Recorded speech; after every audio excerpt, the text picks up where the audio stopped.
할렐루야, 사랑하는 성도 여러분 반갑습니다. 오늘 하루도 주님 안에서 평안하셨습니까?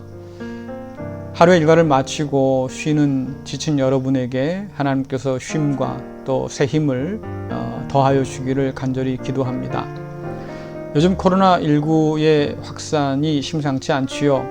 또 그 요인 중에 하나로 교회가 꼽히고 있어서 여러 가지로 참 걱정입니다. 어렵게 시작한 주일 예배인데 다시 멈춘 일이 없도록 여러분 각자가 이 방역 지침을 잘 지켜주면 좋겠고요. 또 교회도 여러분 예배 드리는데 불편함 없이 방역하는 데 최선을 다하겠습니다. 당회는 이번 7월 달도 주일 오전 예배만 드리기로 결의를 했습니다. 수요 예배는 이렇게 영상으로 여러분 만나 뵐 거고요. 또 새벽 예배는 말씀 원고를 통해서 여러분을 찾아뵈려고 합니다. 여러분 기억하시고 이 어려운 때일수록 더 우리의 믿음을 견고히 세워가는 은혜가 있기를 간절히 소원합니다. 요즘 장마 기간이죠. 저희 교회 가까이에 있는 논이 있어요. 비만 오면 또 저녁만 되면 논에서 개구리들이 합창하기 시작합니다. 창문을 열고 들으면 제법 그 소리가 커요. 그 소리 듣다 보면 동화 속에 청개구리가 생각이 납니다. 진즉 엄마 말 좀 잘 듣지 꼭 나중에 후회한다 싶은데 생각해 보면 그게 우리의 모습이 아닐까 싶기도 합니다. 이 청개구리란 단어는 그래서 언제나 말 안 듣고 거꾸로 행동하는 사람의 대명사가 되었죠. 오늘 말씀과 연결해서 생각해 보면 이스라엘 백성과 예언자 중에서 누가 청개구리일까요? 예언자가 볼 때는 이스라엘 백성이 청개구리 같았을 겁니다. 돌아오라는 하나님 말씀을 듣고도 끝끝내 돌아오려고 하지 않았지요. 당시 이스라엘 백성들은 바알을 숭배하며 살았습니다. 그뿐 아니라 주변 강대국들이 섬긴다고 했던 여러 신들을 예루살렘 성전 안에 두고 섬기며 살았습니다. 여러분, 우상을 섬긴다고 하는 것은 하나님의 말씀에 귀를 닫는다는 뜻이지요. 하나님께서 요구하시는 사회적 정의 혹은 가난한 사람들에 대한 배려와 긍휼 이런 것을 찾아보기 힘든 날이 된 거예요. 그래서 하나님께서는 그 모든 불의를 떠나서 또 우상을 떠나서 하나님께로 돌아오라고 말씀하셨는데 성경에 보니까 이스라엘 백성들은 이 말씀을 듣고도 끝끝내 돌아오지 않았다고 기록하고 있습니다. 오늘 우리가 살펴보고 있는 이사야서 중에는 이런 표현이 있지요. 우리는 다 양 같아서 각기 제 길로 갔다. 여러분, 양은 앞을 잘 보지 못할 뿐 아니라 고집스러운 데가 있습니다. 자기 마음대로 가지만 그 길이 벼랑으로 이어질지 어떤 가시덤불로 이어질지 알 수가 없는 노릇이잖아요. 그런데도 돌아오지 않고 목자를 떠나서 고집스럽게 제 갈 길을 간 것처럼 이스라엘 백성들이 하나님 백성들이 하나님께로 돌아오지 않고 자기 마음대로 살았다는 것을 우리에게 보여주지요. 이스라엘 백성들 눈에는 예언자가 청개구리 같아 보였을 겁니다. 한참 신났을 때 판을 깨는 사람처럼 예언자들은 이스라엘 백성에게 심판을 선언했지요. 마치 잔치집에서 통곡하는 사람과 다를 게 없었습니다. 당시 남쪽 유다나 북쪽 이스라엘이나 사실 별로 아쉬울 게 없던 때였습니다. 정치적으로도 안정됐고 또 경제적으로도 부흥했던 그런 때였지요. 그래서 하나님께서 그 죄에서 떠나서 돌아오라 말씀하셨어도 이스라엘 백성들은 돌아올 생각을 하지 않았습니다. 이 모든 풍요와 안정을 하나님이 아닌 바알이 주었다고 믿었기 때문이지요. 자, 여러분들, 이스라엘 백성이 청개구리일까요? 아니면 이스라엘의 예언자가 청개구리였을까요? 하나님 보시기에 누가 청개구리냐, 이게 중요하지 않겠습니까? 분명 하나님께서 보실 때에도 이스라엘 백성이 청개구리였을 것 같아요. 하나님과의 언약을 어기고 자기 마음대로 행동했습니다. 그런 이스라엘 백성 앞에 예언자를 보내서 돌아오라 말씀하신 분은 하나님이시죠. 예언자들은 죽음의 위협 앞에서도 이 하나님 말씀을 전해야 했습니다. 이렇게 돌아오라고 말씀하시는 하나님의 말씀을 듣지 않는 이 청개구리 같은 유다 백성들에게 하나님의 말씀이 또 주어지지요. 너희가 바벨론에게 망할 것이다. 내가 바벨론에게 너희를 넘겨줄 것이다.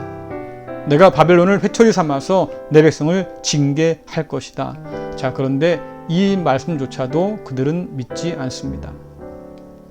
오히려 거짓 예언자들이 이 하나님 말씀을 부정하며 나서지요. 걱정하지 마라. 우리는 하나님 백성이다. 절대로 하나님이 그럴 리가 없다. 우리는 망하지 않을 거다. 심지어 그런 말도 해요. 설사 망한다 할지라도 그래서 우리가 포로로 잡혀간다 하자. 그러나 하나님께서는 이런 우리를 다시 2년이면 3년이면 돌아오게 할 거다. 그러니까 괜찮다. 안심해라. 그 말이에요. 여러분, 청개구리 이 유다 사람들 귀에는 참 예언자들의 말씀보다는 이 거짓 예언자들의 말씀이 더 달콤하게 들렸을 거예요. 게다가 예루살렘은 견고한 성이었습니다. 높은 곳에 있던 망대와 같은 곳이죠. 게다가 하나님의 성전이 떡하니 새잡고 있습니다. 설마 망하기야 하겠습니까? 이런 생각이 들고 있는 겁니다. 그런데 하나님께서 예언자 통해서 다시 말씀하시지요. 끌려간 바벨론 땅에서 너희는 집도 짓고 살 생각을 해라. 오래오래 살 생각을 해라. 내가 허락하기 전까지 너희는 절대로 돌아오지 못할 거다. 하나님 말씀하십니다. 아무도 믿지 않았어요. 오히려 이런 말을 전하는 예언자들을 조롱하고 핍박하고 심지어 죽이기까지 했습니다. 그러나 하나님 말씀은 온전히 이루어져서 바벨론이 예루살렘을 침공하게 됩니다. 그리고 마침내 예루살렘을 무너뜨리고 예루살렘 성전에 불을 지릅니다. 그리고 약탈하고 이 유다 백성들을 다 포로로 끌고 가지요.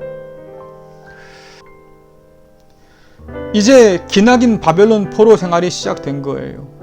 이스라엘 백성들, 유다 백성들의 기억 가운데 가장 강력했던 광야 시대가 시작된 거지요.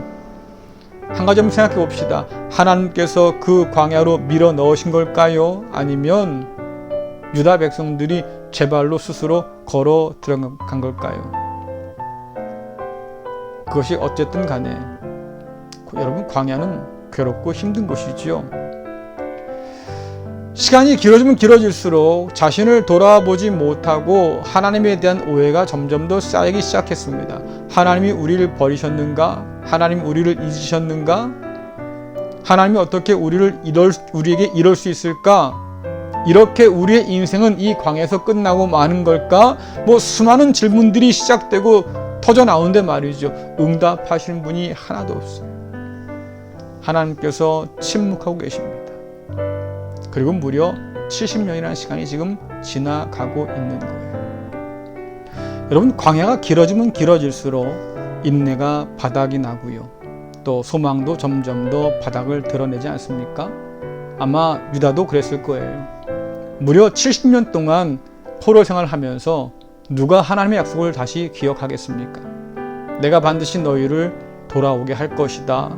흩어진 너희를 내가 다시 모아서 예루살렘으로 돌아오게 할 거다. 여러분, 누가 이것을 기대하고 꿈꿨겠습니까?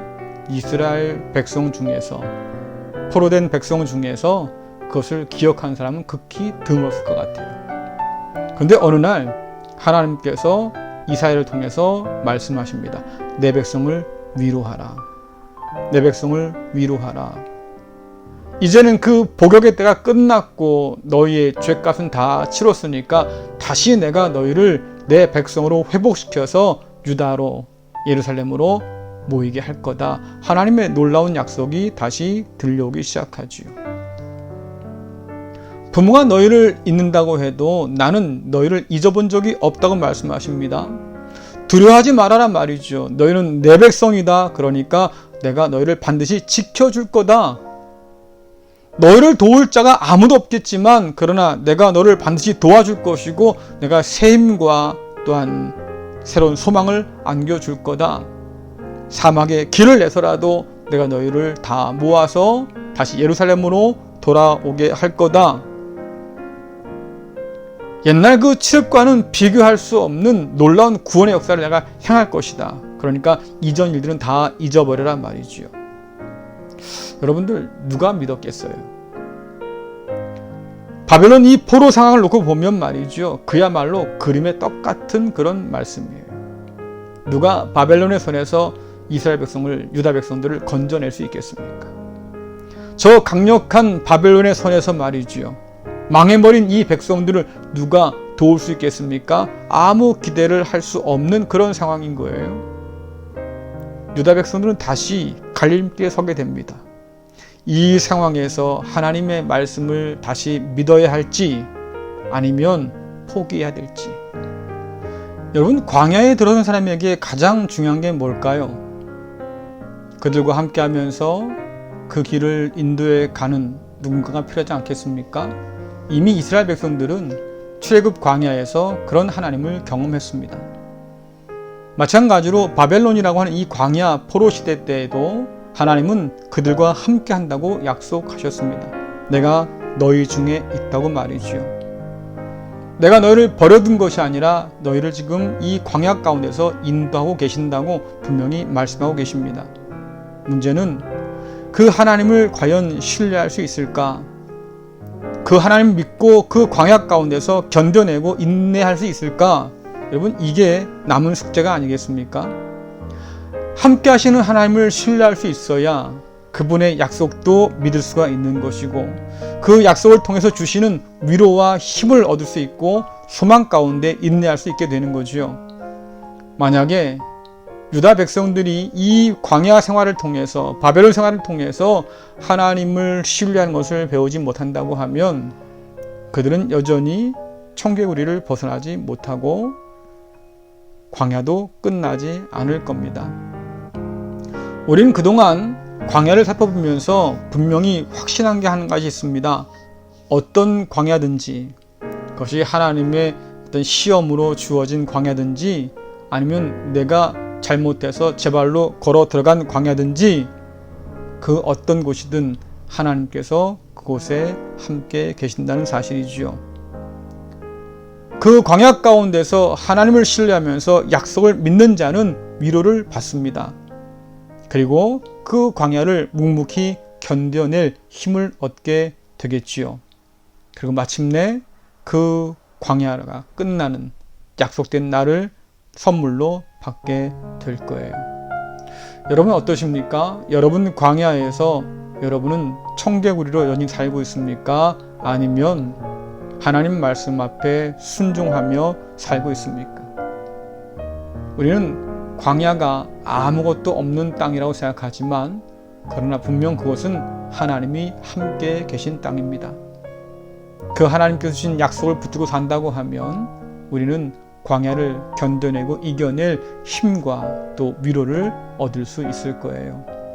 모쪼록 위로하라는 그 말씀, 그와 함께 주어진 수많은 약속들, 여러분 그것이 오늘 말씀 듣는 여러분의 것이 되기를 간절히 소망하면서, 코로나19 이 광야 같은 시대 가운데서도 여전히 함께 하신 하나님, 위로하신 하나님, 도우신 하나님, 이 가운데서도 우리의 삶을 인도하시기 위해서 길을 열고 계신 하나님을 믿으면서 그 하나님께서 주시는 약속하신 위로와 소망 안에 견고히 설 수 있기를 간절히 축원합니다. 기도하겠습니다. 참 좋으신 하나님 아버지, 우리가 어떤 광야에 있든 그곳에 하나님께서 함께 계심을 믿게 하여 주옵소서. 하나님을 신뢰함으로 주님 말씀 의지하게 하시고 약속하신 위로와 또한 새로운 소망을 얻도록 주여 도와주옵소서. 하나님을 신뢰하면서 이 막막한 광야를 견뎌낼 힘을 얻도록 인도하여 주시고, 그 가운데서 우리와 함께 하시면서 인도하시는 그 하나님과 함께 동행할 수 있도록 우리에게 은혜를 더하여 주옵소서. 아버지, 하나님이 정한 때까지 우리가 견디고 또 동행하면 마침내 선물처럼 우리에게 해방의 날, 기쁨의 날이 올 줄로 믿습니다. 그 광야가 끝나는 그날이 우리에게 주어질 줄로 믿습니다. 하나님, 광야 가운데 있는 모든 성도에게, 또 광야 속에 있는 이 나라 이 민족에게 그 날이 끝나는 날까지 함께 하여 주셔서 주님과 함께 동행하며 주님 주신 새로운 소망 안에 살아갈 수 있도록 도와주옵소서. 예수님의 이름으로 기도드리옵나이다. 아멘. 네, 여러분의 광야에 함께 하시는 하나님과 함께 이번 주간도 승리할 수 있기를 간절히 바랍니다. 감사합니다.